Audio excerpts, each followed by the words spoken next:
వాక్య ధ్యానము కొరకై పరిశుద్ధ గ్రంథమైన బైబిల్ నుండి అపోస్తుడైన పౌలు గారు రోమీలకు రాసిన పత్రిక 12వ అధ్యాయము 9వ వాక్యం. ఉమ్, ఉమ్, ఉమ్.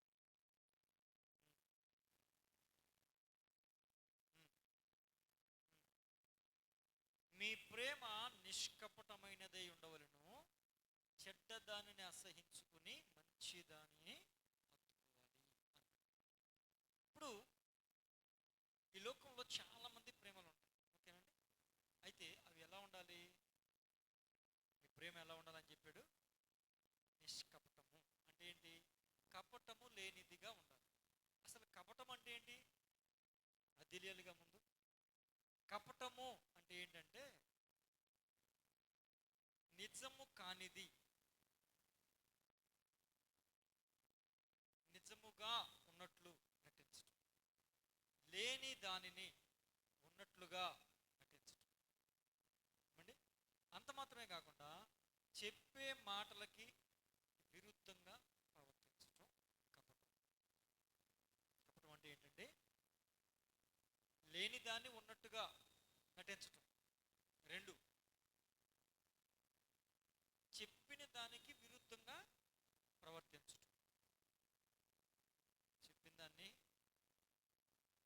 విరుద్ధంగా ప్రవర్తించటం.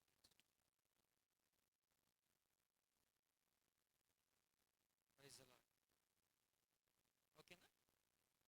ఇంకొకటి, మంచిగా నటిస్తూ, కపటం అంటే ఏంటి? మంచిగా నటిస్తూ ఎదుటి వారికి కీడు జరగాలి అని కోరుకోవడం. కపటం అంటే ఏంటి అర్థమైందా? మంచిగా నటిస్తూ ఎదుటి వారికి కీడు జరగాలి అని కోరుకుంటే దాన్ని ఏమంటామో? కపటము అంటాం. అంటే ఈ విధముగా మనం ఉండకుండా జీవించడాన్ని ఎలాంటిది అంటారు? నిష్కపటమైన జీవితం. ఇప్పుడు ప్రభు వారు ఇక్కడ చెప్తున్న మాట ఏంటి? మీ ప్రేమ ఎలా ఉండాలన్నాడు? నిష్కపటముగా ఉండాలి అని. మరి నిష్కపటమైన ప్రేమ అంటే ఈ లోకంలో ప్రేమలు ఎలా ఉన్నాయి? లేనిది ఉన్నట్టుగా నటించడమేగా. వాస్తవానికి ప్రేమ ఉందా? కానీ లేనిది ఉన్నట్లుగా నటిస్తున్నారు. కారణం ఏంటి? ఒకటే కారణం. కారణం ఏంటయ్యా అంటే, ఓకేనా బిడ్డలారా, ఈ లోకంలో ఉన్న ప్రతి ప్రేమ కూడా కపటమైందేగా. ప్రేమలో నిజం ఉందా? మనుషుల ప్రేమలో నిజం ఉందంటే దేనికి ప్రేమిస్తున్నారు? స్వార్థం. స్వార్థం స్వార్థం తప్ప నిజమైన ప్రేమ లేదు ఈ లోకంలో. మనిషిని మనిషి ప్రేమించుటకు స్వార్థం మూల కారణం. ఇక్కడ ఆకుపూర్తి డానియల్ గారు రాసిన పాఠ్య పుస్తకం. మనిషిని మనిషి ప్రేమించుటకు స్వార్థం మూల కారణం. దేవా నీవు ప్రేమించుటకు నీ కృపే కారణం. మనుషుల ప్రేమ కొంచెం, ఆ ప్రేమకు కూడా లంచం. అంతే కదండి. మనుషుల ప్రేమ కొంచెం ఉంటుంది, దానికి కూడా ఏం చేయాలి? లంచం ఇవ్వాలి. ఏమి లంచం? ఏదో ఒకటి వాళ్ళు కోరింది. ఎందుకంటే వాళ్ళ ప్రేమ ఒక ఆశతో, ఒక కోరికతో, ఏమండి, అబద్ధంతో కూడింది, అవసరంతో కూడినటువంటి ప్రేమ గనక ఆ ప్రేమ కపటమైన ప్రేమ. ఇప్పుడు చెప్పేది ఒకటి, చేసేది ఒకటి. చెప్పిన దానికి సంబంధం లేని ప్రవర్తన కూడా కపటం అన్నాం కదా. చాలా మంది పిల్లలు తల్లిదండ్రులకి ఏం చెప్తారండి? మమ్మీ, డాడీ, నాకు ఎంత ఫీజు కావాలి? ఎంత ఫీజు కావాలి? వాస్తవానికి అవసరమైన 3,000. వీళ్ళు ఎంత చెప్తారు? 5,000. ఎందుకని? ఆ 2,000 వీళ్ళు ఫ్రెండ్స్తో తిరగడానికి, వీళ్ళ సరదాలకి, వీళ్ళ సంతోషాలకి. ఫ్రెండ్స్ అందరూ వేరే వేరే చోట్లకి ఎక్కడికైనా వెళ్తున్నప్పుడు వీళ్ళకి వీళ్ళ తల్లిదండ్రులు డబ్బులు ఇవ్వరు కాబట్టి ఆ డబ్బులను ఆ విధంగా కన్వర్ట్ చేయడానికి. అవునా కాదండి? చెప్పింది దేనికి? చేసింది ఏంటి? ఇప్పుడు చెప్పండి. చెప్పిన దానికి విరుద్ధంగా ప్రవర్తించిన ప్రవర్తన కూడా కపటము. వేరు, చేసింది వేరు. కపటమైన కార్యమైనా చేసింది, కపటమైన పనైనా జరిగింది, కపటమైన క్రియగా అక్కడ కనబడింది. కపటం చాలా మంది ఏమంటారంటే, అమ్మ ఎవరంటే, అమ్మ నువ్వంటే నాకు ఎంత ప్రేమో, డాడీ నువ్వంటే నాకు ఎంత ప్రేమో అంటాం. పెదవుల ద్వారా వస్తుంది. ఇప్పుడు చెప్పింది ఏంటి? నువ్వంటే నాకు చాలా ప్రేమ అని చెప్పామా? చెప్పిన దానికి విరుద్ధంగా ప్రవర్తిస్తే ఏమని చెప్పుకుంటున్నాం? సబ్జెక్ట్లోనే ఉన్నా, సబ్జెక్ట్లో బయటికి వెళ్దాం. అమ్మా నువ్వంటే నాకు చాలా ప్రేమ అన్నాం కదా. మరి ఈ ప్రేమ అమ్మకు బాగున్నప్పుడు, ఆరోగ్యం బాగున్నప్పుడు ఏమైనా చేసి పెట్టే ప్రేమేనా? చేస్తామా అండి? అమ్మకి ఏమైనా సహాయం చేసి పెడతామా? మా నువ్వు కూర్చో, ఎందుకు నువ్వు రెస్ట్ తీసుకుని నేను చేసి పెడతాను ఈ పూట, ఈరోజు ఇంట్లో పనులన్నీ నేను చేస్తా అని నువ్వు నిజంగా చేస్తే, అమ్మ నువ్వంటే నాకు చాలా ప్రేమమ్మా అన్నదానికి అర్థం. మాటలేగా నేనే చెప్తాం, అవునా కాదండి? చేస్తున్నామా? చెప్పింది ఒకటి, చేసేది ఒకటి. కపటమేగా, కపటమైన ప్రేమేగా. అందుకే ప్రభు అంటున్నాడు, మీ ప్రేమ నిష్కపటమైనదై ఉండాలి. చెప్పేది ఒకటి, చేసేది ఒకటి కాదు. మమ్మీ మాట వింటున్నారా? అమ్మ మాట వింటున్నారా? డాడీ మాట వింటున్నారా?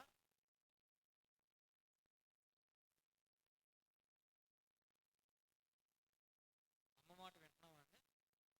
నాన్న మాట వింటామా?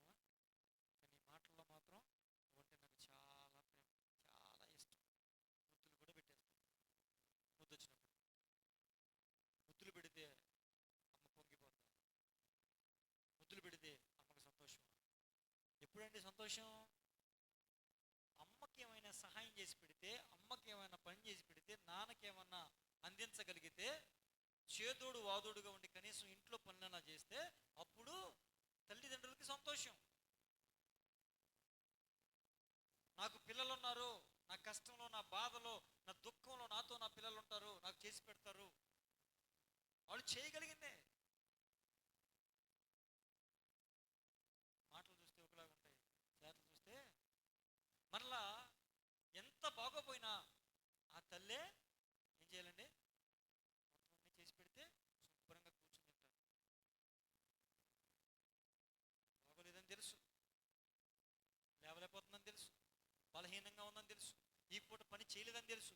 ఒక్క పని చేస్తారా? అన్నీ మళ్ళీ మన దగ్గరికి రావాలా, అవునా కాదండి? మరి ఇప్పుడు చెప్పండి, పిల్లల ప్రేమ తల్లిదండ్రుల పట్ల నిష్కపటంగా ఉందా? ఉందా నిష్కపటంగా?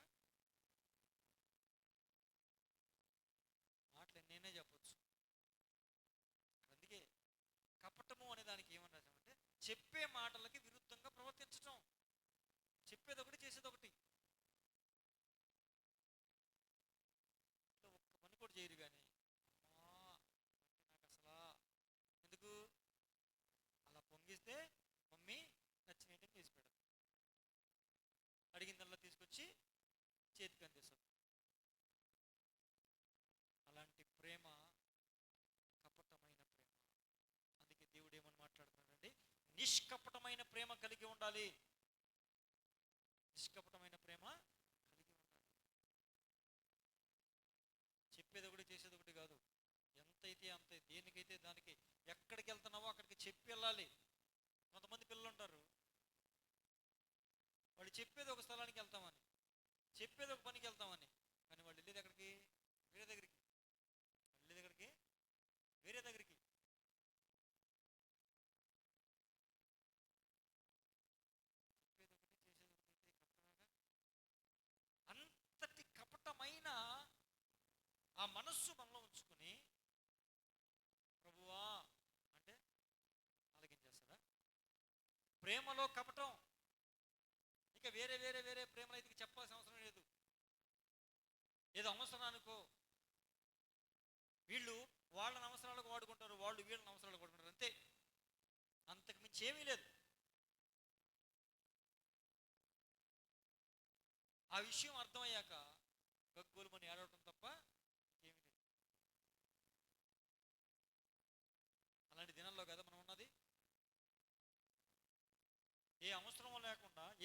లేకుండా, ఏ మాట సహాయమో పని సహాయమో అవసరమో ఏదో ఒకటి లేకుండా, స్వార్థం లేకుండా ఎవరు ప్రేమిస్తున్నారు? కపటం లేకుండా ఎవరు ప్రేమిస్తున్నారు?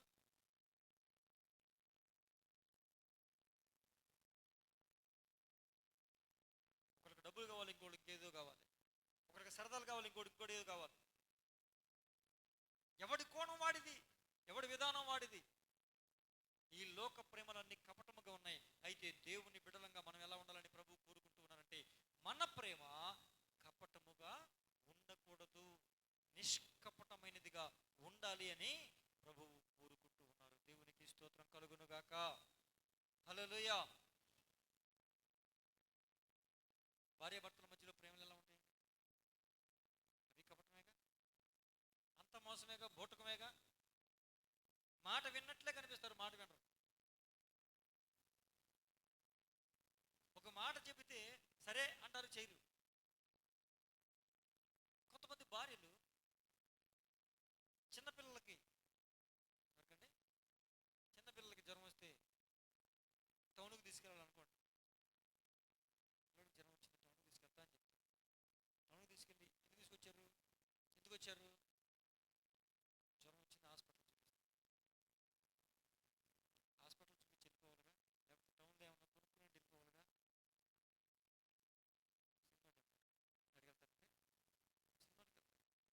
సినిమాకి వెళ్తారు. ఎందుకని? అక్కడ ఊళ్ళో సినిమా చూడడానికి కావాలి, టీవీలోనే చూడాలి. ఇక్కడైతే టౌన్ కాబట్టి థియేటర్స్ ఉంటాయి, పెద్ద సినిమా చూడవచ్చు. హాస్పిటల్ పని అయిపోద్ది ఎంతసేపట్లో, అరగంటలో. లేదు కొంచెం జనం ఎక్కువ ఉన్నారనుకోండి, ముందు సినిమా చూసుకొని తర్వాత హాస్పిటల్. తీరాలంటాడు. ఒక పనికి చెప్పడం, ఇంకో పనికి వెళ్ళడం. చెప్పింది ఒకటి, చేసేది ఒకటి.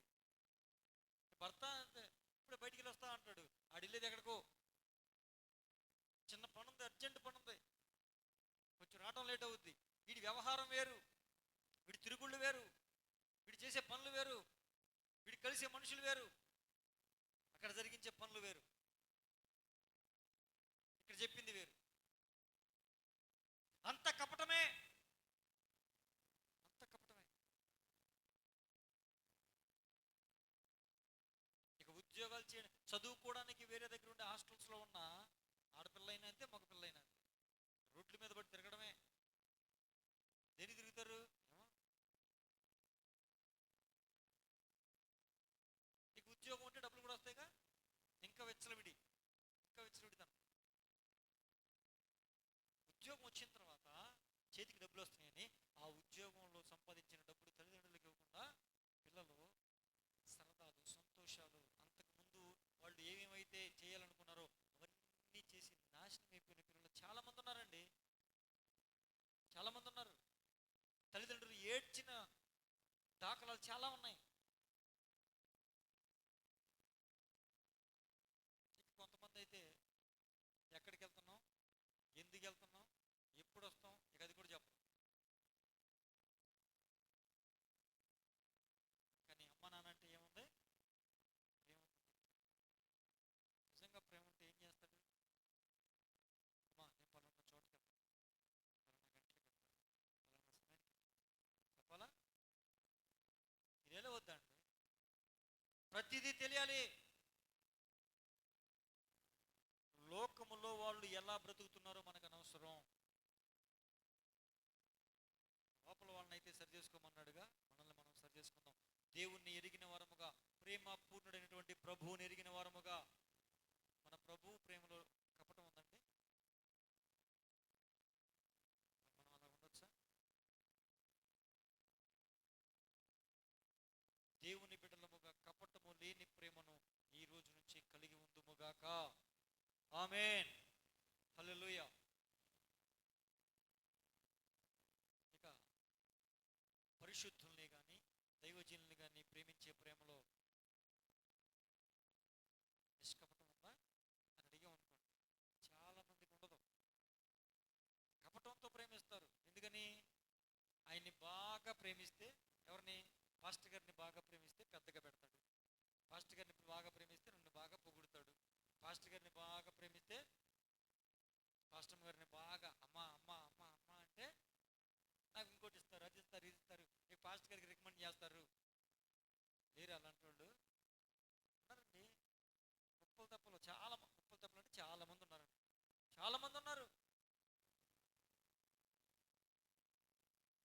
ప్రేమగా పాస్టర్ గారిని పాస్టర్ గారు పాస్టర్ గారు పాస్టర్ గారు అని ప్రేమిస్తే, పదే పదే మా ఇంటికి పిలిచి కాఫీలు టీలు ఇస్తే, ఆయన సంఘంలో మరి ఫలానా సహోదరుడు అని అంటారని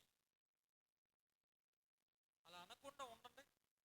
పాస్టర్ గారు ఆ సహోదరులు మమ్మల్ని ఎంతో ప్రేమిస్తారు, మరి మమ్మల్ని ఎంతో బాగా చూసుకుంటారు, చాలా ఇష్టపడతారు, మా ప్రతి పనిలో కూడా ఆయన దగ్గర నుండి చూసుకుంటారు అన్న మాట సంఘంలో చెప్పకుండా ఉండమనండి. నెల రోజులు, 31 రోజు పాస్టర్ గారు వందనాలంటే వందనాలంటే అయిపోయింది, ప్రేమ అయిపోయింది. కారణం ఏంటి? పొగైలా, ఈ బాబుకి పొగైలా, పొగడాలా, అందుకు ప్రేమిస్తున్నాడు. అలాంటి ప్రేమలు మనం కలిగి ఉండకూడదు. నిష్కపటమైన ప్రేమ మనలో ఉండాలి. దేవునికి స్తోత్రం కలుగును గాక. ఇంకా బైబిల్లో కొంతమందిని చూసి మనం త్వర త్వరగా ముగించుకుందాం. మనందరికి బాగా తెలుసు కదా లాబాను. లాబాను తెలుసండి, పరిచయం ఉన్నాడు లాబాను. ఎవరు? యాకోబు గారి మామయ్య. ఎవరండి? యాకోబు గారి మామయ్య. ఇప్పుడు ఈ లాబాను దగ్గరికి యాకోబు గారు వెళ్ళారు. ఎలా వెళ్ళారు? నాన్ననే మోసం చేసి. ఇప్పుడు నిజంగా నిష్కపటమైన ప్రేమతోనే ఇస్సాకు దగ్గర దీవెనలు తీసుకున్నాడా? లేనిది ఉన్నట్లుగా చూపించి, లేనిది ఉన్నట్లుగా చూపించి, లేనిది ఉన్నట్లుగా ప్రవర్తించి ఆశీర్వాదాలు పొందేశాడు. ఎలాగా? ఏసావుకి ఒంటి నిండా ఎండిపోయింది, యాకోబు కొండ. ఇప్పుడు గొర్రె మేక వాళ్ళు వధించిన దాన్ని ఆ ఇంటికి పెట్టుకున్నాడా లేదా? పెట్టుకున్నాడా లేదా? లేనిది పెట్టుకున్నాడా? రెండోది, వాస్తవానికి నాన్నగారు అంటే అంత ప్రేమ ఉండి వంట చేసి పెట్టేవాడా? వంట చేస్తాడు, వంట చేయడు, అమ్మ చేసి తింటాడు. కానీ ఎప్పుడైనా అమ్మ వండినా తీసుకొచ్చి నాన్నకి పెట్టిన దాఖలాలు ఉన్నాయా? కానీ ప్రేమ ఇచ్చా అని లేని ప్రేమను చూపించాడు. లేని వెంట్రుకలు పెట్టుకుని మోసం చేశాడు, కపటముగా ప్రవర్తించి ఆశీర్వాదాలు తీసుకున్నాడు. సరే, తర్వాత జరిగింది మనకు తెలుసు. అన్న సంపాదన చూస్తే కోపంతో వెళ్ళిపోయాడు, మామ దగ్గరికి వెళ్ళాడు. ఇప్పుడు మామగారి దగ్గరికి వెళ్ళాక మామ ఏమన్నాడు? కొత్తగా బంధువు కాబట్టి చేర్చుకున్నాడు. చేర్చుకున్న తర్వాత ఏమన్నాడంటే, అల్లుడు మరి నా దగ్గర నా మందన కాస్తాను, అయితే ఎంతకాలం ఉండి ఫ్రీగా కాస్తాను, నీకు ఎంత కొంత జీతం ఇస్తాను, నీకేం కావాలి అడుగు అంటే, అయితే నీ చిన్న కూతురు అంటే నాకు చాలా ఇష్టం, చూసిన మొదటి రోజు నుంచి నాకు చాలా ఇష్టపడ్డాను, కాబట్టి నీ చిన్న కూతురు నిమిత్తం 7 సంవత్సరాలు నేను నీకు బాల్యతనం చేస్తా, పేడకలు తిప్పుతా, తుడుస్తా, అట్లా మేపుతా, అటన్నిటి బాగోగులు చూస్తా, 7 సంవత్సరాలు అయ్యాక నీ చిన్న కూతురు నాకు పెళ్లి చేయంటే ఓకే అన్నాడు. 7 సంవత్సరాలు పూర్తయిపోయింది. అప్పుడు యాకోబు గారు వచ్చి, మామయ్య మరి నేను చెప్పినట్లుగా మనిద్దరం కూడా ఒడంబడికి చేసుకున్నట్లుగా 7 సంవత్సరాలు పూర్తయింది, మరి ఇప్పుడు నీ చిన్న కూతురు నాకు పెళ్లి చేయంటే అలాగే తప్పకుండా పెళ్లి చేస్తా అన్నాడు. అని రాత్రిపూట ఎవరితో పెళ్లి చేశాడండి? చిన్న కూతుర్ని పెళ్లి చేస్తానని చెప్పాడా? పెద్ద కూతురు నుంచి పెళ్లి చేశాడు. తెల్లవారి మనోళ్ళు లేచి చూసేసరికి ఇంకా లైట్లు లేవు కదా, మరి తెల్లవారు లేచి చూసేసరికి ఎవరున్నారు? పెద్ద కూతురు. మామయ్య చెప్పింది ఏంటి, చేసింది ఏంటి? నువ్వేమని చెప్పావు? నేనేమి నిన్ను అడిగా? చిన్న కూతురు నుంచి పెళ్లి చేయమంటే చేస్తానన్నావు, పెద్ద కూతురు నుంచి చేసావు, మోసం చేసావు నన్ను అన్నాడు. అరే నాన్న, మా ప్రాంతంలో పెద్ద కూతురికి పెళ్లి అవ్వకుండా చిన్న కూతురికి పెళ్లి చేయకూడదు, అందుకే పెద్ద కూతురు నుంచి పెళ్లి చేశా, మళ్ళీ చిన్న కూతురు కావాలంటే ఇంకో 7 సంవత్సరాలు చెయ్యి అన్నాడు. ఇప్పుడు కపటముగా నటించి, కపటముగా ప్రవర్తించి, లేనిది ఉన్నట్లుగా బ్రతికి మాట్లాడి యాకోబుని మోసం చేశాడా లేదా? ఇప్పుడు ఇదే మొక్క, నాన్న చిన్న కూతురుని అడుగుతున్నావు బాగానే ఉంది, పెద్ద కూతురికి పెళ్ళి అయ్యాకే చిన్న కూతురుని ఇస్తా, అది ఎన్ని సంవత్సరాలు అయినా అని అప్పుడే చెప్పాలిగా. కపటముగా ప్రవర్తించాడు. ఎందుకంటే పెద్ద కూతురు కళ్ళ జబ్బు కలిగింది, కళ్ళు సరిగ్గా లేవు, తెల్ల తెల్ల పొరలు ఉంటాయి కళ్ళు, అలాంటిది అనుకుంటా, కళ్ళ అమ్మాయిని చేసుకుంటే ఎవరు రారు, దొరికాడు బకరా, ఈయన్ని ఎలాగైనా మోసం చేసి కపటంగా వీడితో ప్రవర్తించి ప్రేమించినట్లుగా నటించి వీడికి పెద్ద కూతురు అంటే కట్టేద్దాం, ఎక్కువ మాట్లాడుతున్న చిన్న కూతురు కూడా అడిగేద్దాం అని లేని ప్రేమను ఉన్నట్లుగా 7 సంవత్సరాలు నటించి మోసం చేశాడు. నువ్వు ఏమి విత్తుతావో అదే, చెప్పాలి నువ్వేమి విత్తుతావో అదే. కందులు విత్తితే, వరి విత్తితే, మొక్కజొన్న విత్తితే, టమాటా నాటితే, అంతేగా. మోసం విత్తితే, లేనిది ఉన్నట్లుగా నటిస్తే నీకు కూడా లేనిది ఉన్నట్లుగా నటించి నీకు కూడా జరుగుద్ది. ఏమి విత్తుతావో అదే కోస్తావు. మోసపోకుడి, దేవుడు వెక్కిరించబడ్డావు. నువ్వు లేనిది ఉన్నట్లుగా కపటంగా నటించినప్పుడు నీకు కపటంగా నటించేవాళ్ళు కనపడరా? ఇప్పుడు లాభాన్ని ఎవరు? మోసగాడికే మోసగాడి, మోసగాడినే మోసం చేసిన మోసగాడు లాభం. తాండి తన్నేవాడు ఉంటే వాడి తలం తన్నేవాడు ఉంటాడు. దేవునికి స్తోత్రం. అదే ఆదికాండం 34వ అధ్యాయం ఇంకొకటి చూద్దాం. ఆదికాండం 34:13.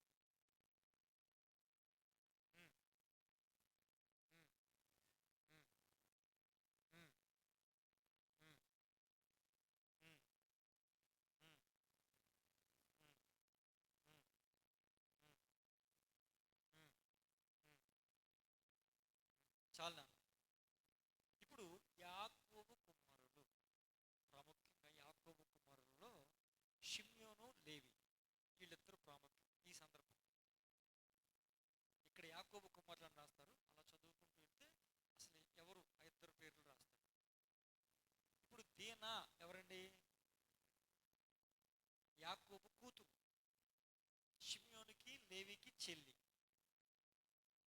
ఇప్పుడు ఈ దీనం ఎక్కడ ఉండాలి? కుదురుగా కొంపలో ఉండాలి. అవునండి, దీనం ఎక్కడ ఉండాలంటే కుదురుగా కొంపలో. దేశంగానే దేశం వచ్చింది. మమ్మీ మరి ఈ ఊర్లో ఆడపిల్లలు ఎలా ఉంటారో చూసి వస్తా. అవసరమా? ఈ ఊర్లో ఆడపిల్లలు ఎలాగుంటే నీకెందుకు? దేవుడు నిన్ను ఎలా ఉండమన్నాడు అలా ఉండడం చేత కదా నీకు? దేవుడు ఎలా ఉండమన్నాడు అలా ఉండడం చేత కదా నీకు? కుదురుగా ఉంటే అంత కుదురుగా ఉండేది, సవ్యంగా జరిగేది. ఏమంటే ఈ ఊర్లో ఆడపిల్లలు ఎలాగుంటారు, వాళ్ళ డ్రెస్లు ఎలా వేసుకుంటారు, వాళ్ళు జడలు ఎలా వేసుకుంటారు, వాళ్ళు మూతికి ఎలా పోసుకుంటారు, ముక్కుకి ఎలా ఇవన్నీ నీకెందుకు? నీ రాయబడలేదు. కానీ ఈ ఊరి ఆడపిల్లలు ఎలా ఉంటారో చూసొస్తా అని మొదటి వచనంలో బయలుదేరి వెళ్ళింది. ఏమండి, ఈమె ఊర్లో ఆడపిల్లలను చూస్తాకెళ్తే ఏమన్నా ఇంకొకటి చూశాడు. జరగరాని తప్పు జరిగిపోయింది. వాడు చూసినట్టుగా ఉండకుండా చెయ్యకూడరాని పని చేశాడు. చేసి వాళ్ళ నాన్నగారి దగ్గరికి వెళ్ళి అంటాడు, నాకు ఆ అమ్మాయి చాలా నచ్చేసింది, నాకు ఆ అమ్మాయి నేను బాగా ప్రేమించాను, నాకు ఆ అమ్మాయి నుంచి పెళ్లి చేయి అన్నాడు. సరే, వాళ్ళ నాన్న కూడా పోనీలే నా కొడుకు ఇష్టపడుతుందని చెప్పి వెంటనే వచ్చి యాకోబుతో మాట్లాడితే, నా కొడుకులు పొలంలోకి మందలను మేపడానికి వెళ్ళారు, వాళ్ళు వచ్చినాక అప్పుడు మాట్లాడదామంటే మాట్లాడారు. ఇప్పుడు కుదరదు అన్నారు. కుదరదు అంటే ఇప్పుడు చదివిన వచనంలో ఏమనుంది? యాకోబు కుమారులు షెకెముతోను, షెకెము అనేవాడు దేనాన్ని చూశాడు. ఏమండి, ఈవిడేమో లోకంలో ఉన్న వాళ్ళని చూస్తాకెళ్తే ఏమన్నా ఇంకొకటి చూశాడు. ఆడి పేరే షెకెము. ఆ షెకెము వాళ్ళ నాన్నైన హమోరు, వీళ్ళిద్దరి దగ్గర యాకోబు కుమారులైన షిమ్యోను, లేవి కపటంగా మాట్లాడారు. కపటం అంటే ఏమని చెప్పుకున్నాం? చెప్పేది ఒకటి, చేసేది ఒకటి, లేనిది ఉన్నట్లుగా నటించడం. ఎలా అంటే నిజంగా వాళ్ళంటే ప్రేమ ఉన్నట్టు, వాళ్ళతో వెయ్యి పొందడం ఇష్టం ఉన్నట్లు నటించి, వీళ్ళ మనస్సులో ఒకటి ఉంది, ఎలాగైనా వీళ్ళని వేసేయాలి, ఆ చెల్లి పట్ల వీళ్ళు చేసింది చాలా తప్పు అని పెట్టుకున్నాడు. ఇప్పుడు కపటంగా మాట్లాడి, అయ్యా మా పిల్లల్ని మీకు ఇవ్వాలంటే కుదరదు, ఒక ఒక రకంగా అయితే ఒక విధంగా అయితే కుదురుతుంది, ఎలా అంటే మీరు మా వలె సున్నతి చేసుకుంటే కుదురుద్ది. సరే, దీనికి మేము సిద్ధం.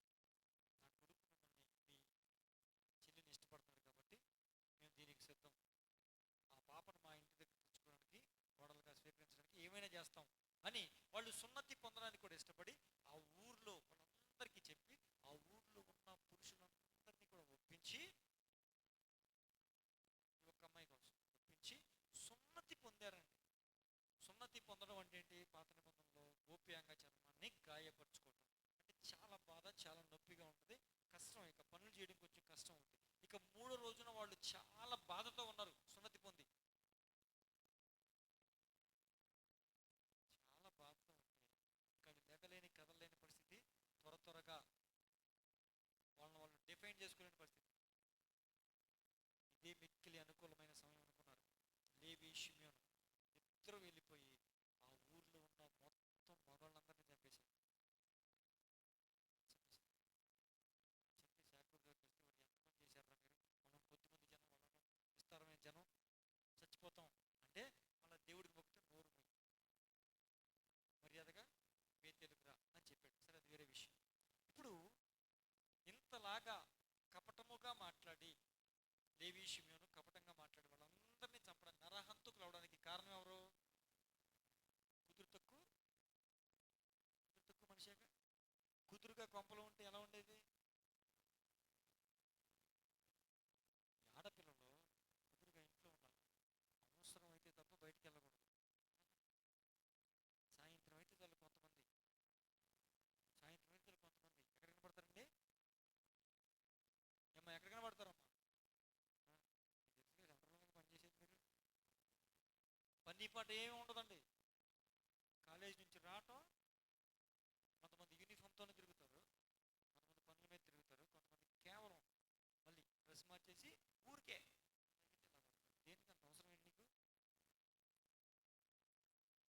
పని ఉంటే వెళ్ళు, పని చూసుకుంటారా, అంతవరకే. పని మన పని మనం చేసుకోవాలి కదండి. పని ఉంటే వెళ్ళాలా, పని లేకుండా ప్రతిరోజు తిరుగుతారు, కనపడతారు. ఏమంత అవసరం? వీళ్ళు షాపులు ఎలా ఉన్నాయో చూస్తాకి వెళ్తారు, వీళ్ళు నుంకోళ్ళు. మళ్ళీ ఏమైంది? మళ్ళీ కపటమైన ప్రేమ మొదలవుతుంది, పనికి మాలిన స్థానం. దేవుని బిడ్డలారా, చాలా జాగ్రత్త. నిష్కపటముగా మనం ఉండాలి, మన ప్రేమ నిష్కపటమైనదిగా ఉండాలి. దేవునికి స్తోత్రం. ఆడపిల్లలందరికీ, యవ్వన పిల్లలందరికీ నేను చెప్పేది ఒకటే, అవసరం ఉంటే తప్ప ఇంట్లో నుంచి బయటికి రావాల్సిన అవసరం లేదు. మగపిల్ల అయినా అంతే, ఆడపిల్ల అయితే ఏంటి, మగపిల్ల అయితే ఏంటి, మీరు ఎందుకు రావాలా? మగపిల్లలు కుదురుగా ఇంట్లో ఉండాలి, పని ఉంటేనే బయటికి, లేకపోతే లేదు. దేవునికి స్తోత్రం కలుగును గాక. హల్లెలూయా.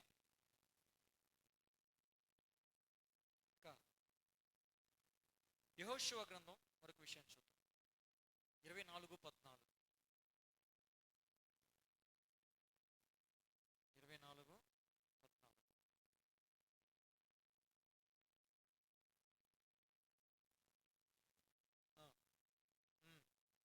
యెహోవాయందు భయభక్తులు గల వారై ఆయనను నిష్కపటముగాను సత్యముగాను సేవించుచు. చాలు. అదే మొదటి సమూయేలు 12:24 అంటాడు, భయభక్తులు కలిగి నిష్కపటులై పూర్ణ హృదయముతో ఆయన్ని సేవించాలి. ఎలా సేవించాలంట? ఆయన్ని నిష్కపటమైన హృదయముతో, సత్యముతో. నిజంగా, సత్యం అంటే నిజమేగా, నిజముగా ఆయన ఆరాధించాలి. కొంతమంది ఆయన్ని సేవించినట్లు, ఆయన ఆరాధించినట్లు యాక్టింగ్ చేస్తారు, భక్తి యాక్టింగ్ చేస్తారు. దేవుని భయం ఉండదు, భక్తి మాత్రమే ఉంటుంది, దాన్ని యాక్టింగ్ అంటారు అంతే. భక్తి ఎవరికి కనపడుద్ది? మనుషులందరికీ కనపడుద్ది. భయము, దేవుని భయం ఉందో లేదో కూడా కనపడుతుంది. చూసినప్పుడు కొన్ని విషయాలు తెలిసిపోతాయి. నిష్కపటముగా ఆయన్ని సేవించాలి, సత్యముతో ఆయన్ని సేవించాలి, పూర్ణ హృదయముతో ఆయనను సేవించాలి. నిష్కపటమైన హృదయముతో పూర్ణంగా ఆయన్ని సేవించే వారంగా ఉండాలి. మనము నిష్కపటమైన హృదయంతో సేవిస్తున్నామా? మనకేం కావాలి? ఈరోజు ఆదివారం ఆరాధనకి వెళ్తే నాకు దీవెనలు ఇస్తాడు, ప్రార్థన చేస్తే నాకు ఈ అవసరం ఉంది ప్రభు అని చెప్పుకుంటే ఆయన తీరుస్తాడు, ఆయన ఆరాధిస్తే ఏదో ఒకటి తనో పనమో పడేస్తాడు, ఆయన్ని ప్రార్థన చేస్తే ఏదో ఒకటి ఇస్తాడు. అంతే తప్ప ఆయన దేవుడు, నేను మనిషిని, నేను మట్టినైనా నేను మహిమా స్వరూపుడైనటువంటి ఆ తేజోవాసిని ఆరాధించడానికి కురపిచ్చాడు అని కృతజ్ఞతా భావంతో ఆరాధించే వాళ్ళంగా ఉన్నామా? ఎంతమంది ఉన్నాం అలాగా? ఏదో వెళ్ళాలి కాబట్టి మందిరానికి రావడం, చేయాలి కాబట్టి ఆరాధన చేయడం, పాడాలి కాబట్టి పాటలు పాడడం, ప్రార్థించాలి కాబట్టి ప్రార్థించటం, వినాలి కాబట్టి వాక్యం వినటం, ఆమె నన్నగానే తుర్రుముని పారిపోవటం. ఇదేనా? నిష్కపటముగా ఆయన్ని సేవించే వారముగా ఉండాలి. నిష్కపటమైన హృదయంతో ఆయన్ని ఆరాధించే వారంగా ఉండాలి. కృతజ్ఞత భావం ఉండాలి. ఇన్ని కోట్ల మందికి లేని భాగ్యం నాకు ఇచ్చేవయ్యా అనే ఒక కృతజ్ఞత భావంతో ఆయన సేవించాలి తప్ప అవసరానికి సేవించటం, అవసరానికి ప్రార్థించటం అది కాదు. దేవునికి స్తోత్రం కలుగునుగాక. అదేంటంటే నిష్కపటముగా సేవించటం అంటే లేని ప్రేమను ఉన్నట్లుగా చూపించటం, చెప్పేది ఒకటి చేసేది ఒకటి, ఈ విధంగా జీవిస్తానయ్యా అంటాం, బయటికి వెళ్ళి వేరేలాగా జీవించటం. అలా కదా మనం సేవించేది. చాలా మంది అలా కదా మనలో వారు సేవించేది. అలా మనం ఉండకూడదని ప్రభు కోరుకుంటున్నారు. దేవునికి స్తోత్రం కలుగునుగాక. ఇక దావీదు గారికి దోయేగు అనే ఒక వ్యక్తి ఉన్నాడు. ఆయన పేరేంటంటే దోయేగు. ఈయన దావీదు గారితో ఉండేవాడు. దావీదు గారితో ఉంటూ దావీదు గారి సమాచారం అంతా సౌలుకి చెప్తూ ఉండేవాడు. సౌలు దావీదును చంపాలని చూస్తున్న దినాలు అవి. ఏ దినాలండి? సౌలు దావీదును చంపాలని చూస్తున్న దినాలు. ఆ దినాల్లో దావీదు పారిపోతా ఉన్నాడు. సౌలుని చంపలేక కాదుగా, సౌలుని చంపలేక పారిపోతున్నాడా? ఎందుకని? గొలియాతునే చంపాడు, సింహాన్నే చంపాడు, ఎలుగుబంటినే చంపాడు సౌలుకు లెక్క. కానీ ఎందుకని సౌలుని చంపకుండా దాక్కుని దూరంగా పారిపోతున్నాడు, తప్పించుకుని? ఒకటే, ఆయన అభిషిక్తుడు, దేవుని చేత అభిషేకింపబడిన వాటిని మనం ముట్టకూడదు, హాని చేయకూడదన్న ఒకే ఒక కారణం. ఈయన ఇంకా రెచ్చిపోతున్నాడు, నాకు పారిపోతున్నాడని. కదవుతుందా? ఇలాగా దావీదు ఎక్కడ దాక్కున్నాడో తెలియట్లా.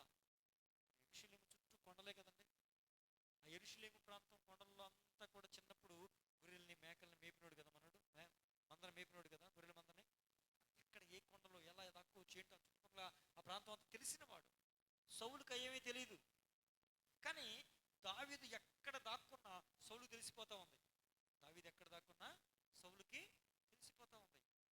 ఎవరు చెప్తున్నారా అని ఆరాధిస్తే ఒకటి పేరు బయటపడింది. ఆడి పేరే దోయేగు. ఏ పేరండి? దోయేగు. ఒకసారి మాట చదవండి. 1 సమూయేలు గ్రంథం 22:9.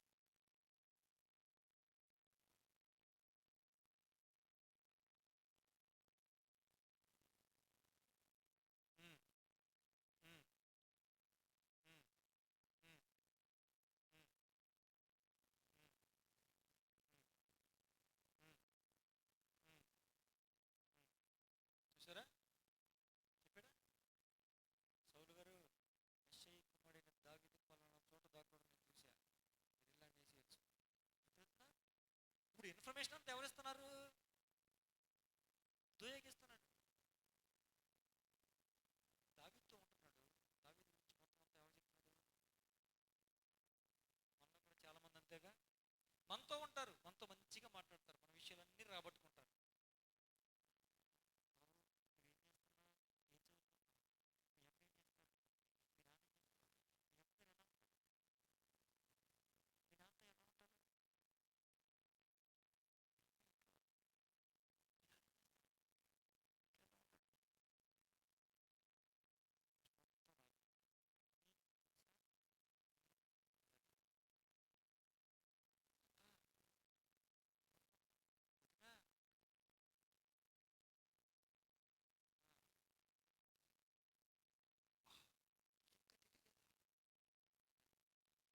ఓ, వీళ్ళందరూ ఎవరో దోయేగు బ్యాచ్.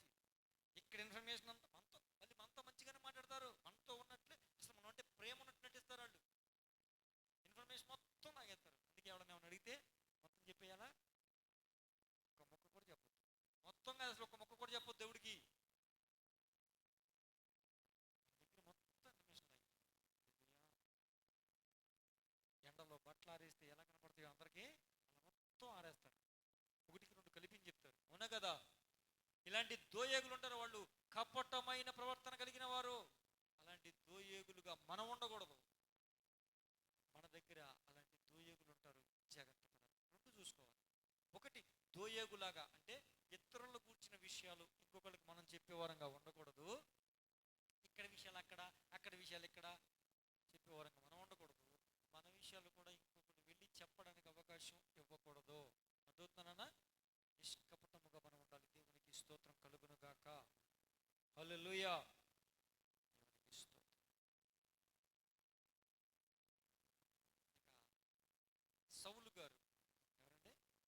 సౌలు గారు కపటమైనడేనా? కపటమైనడే కాదా? ఒకసారి ఆ మాట చదవండి. మొదటి సమూయేలు గ్రంథము 15వ అధ్యాయము. మొదటి సమూయేలు 15, 13, 14 వచ్చిన తరువాత అతడు సౌలు నొద్దకు రాగా, సౌలు యెహోవా వలన నీకు ఆశీర్వాదము కలుగును గాక, యెహోవా ఆజ్ఞను నేను నెరవేర్చి తిననగా. చాలు నాన్న, ఒక్క నిమిషం. యెహోవా ఆజ్ఞను నెరవేర్చి తిననగా అన్నాడా? ఇప్పుడు ఆ వచనం అక్కడే పెట్టి 3వ వచనం ఆఖరి లైన్ చదువు. 3వ వచనం ఆఖరి లైన్.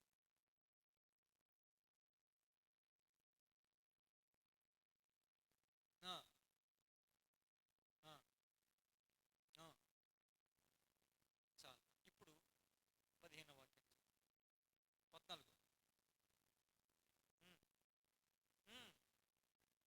నాకు వినబడుచున్న గొర్రెల అరుపులు, ఎడ్ల రంకెలు ఎక్కడివి అని అడిగితే మనకు సమాధానం పక్కా చక్కగా చెప్పాడు.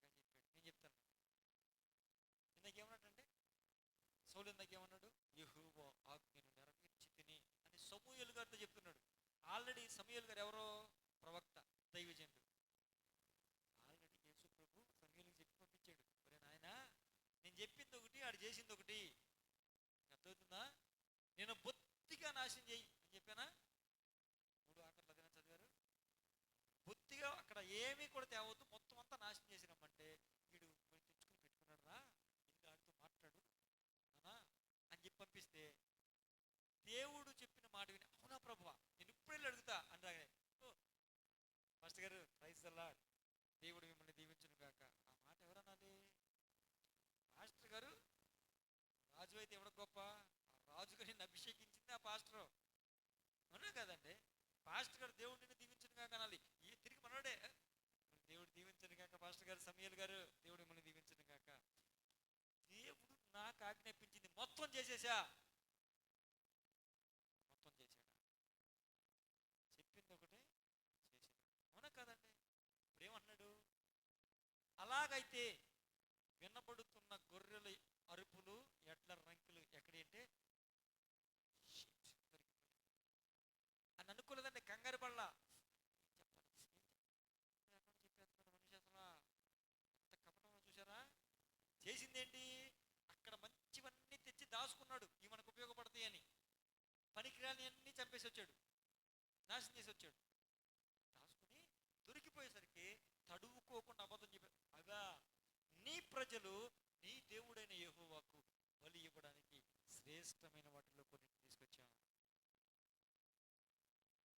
దేవుడు చెప్పాడు, అక్కడ శ్రేష్టమైన వాటిని తీసుకొచ్చి నాకు బలి ఇవ్వండి, నాకు అర్పణగా అర్పించండి, మిగిలిన వాటిని చంపండి అని చెప్పాడా? మొత్తం నిర్మూలన చేయరా అంటే సొంత తెలివి ఉపయోగించి చేసింది ఒకటి, చెప్పేది ఒకటి అయ్యి మళ్ళీ బొక్కుతున్నాడు, మళ్ళీ అబద్ధం ఆడేస్తున్నాడు. ఎంత కపటం అండి!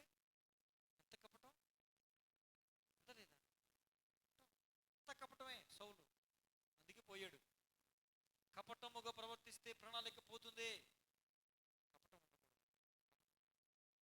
నీ మీద దేవునికి ఉన్న ప్రణాళిక నెరవేర్చబడాలంటే కపటముగా మనము ఉండకూడదు. దేవునికి స్తోత్రం కలుగునుగాక. హల్లెలూయా.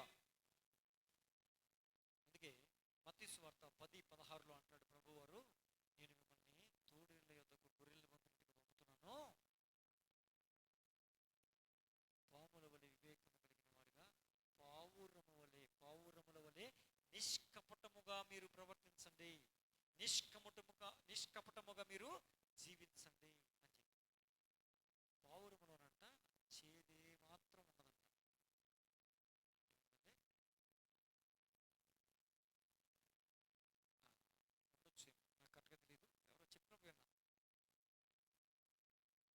నిష్కపటమైనది అంటే అది ఇప్పుడు ఒకలాగా తర్వాత ఒకలాగా ప్రవర్తించదు.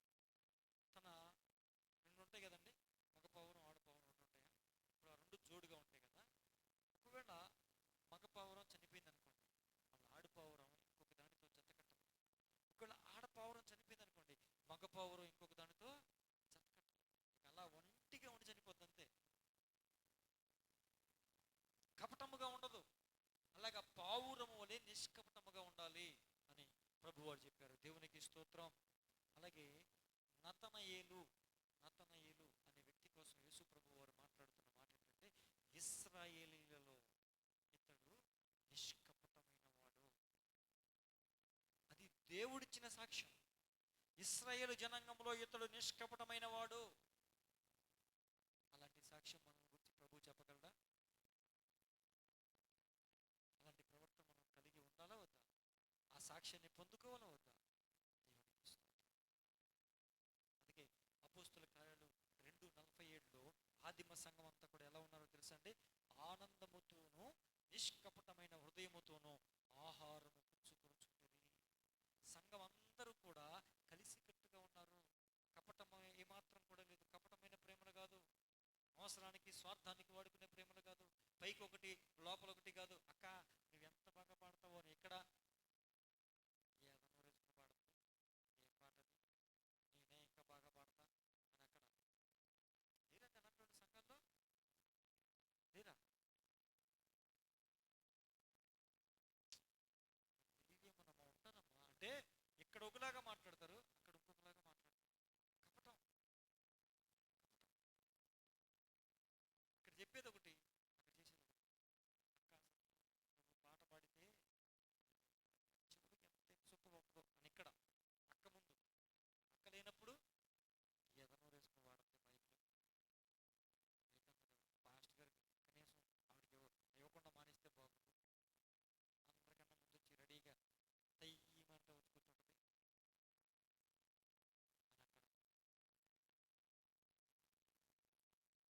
ఇలాంటిది సంఘంలో లేకుండా నిష్కపటంగా వాళ్ళు ప్రవర్తించారు. ఆదిమ సంఘంలో కపటం లేదండి అసలు. మాటలో కానీ, ప్రవర్తనలో కానీ, చూపులో కానీ, ఎక్కడ ఏ విషయం చూసినా కూడా కపటము లేని సంఘముగా ఆదిమ సంఘం ఉంది. దేవునికి స్తోత్రం. అలాంటి సంఘములుగా మన సంఘములు ఉండునుగాక.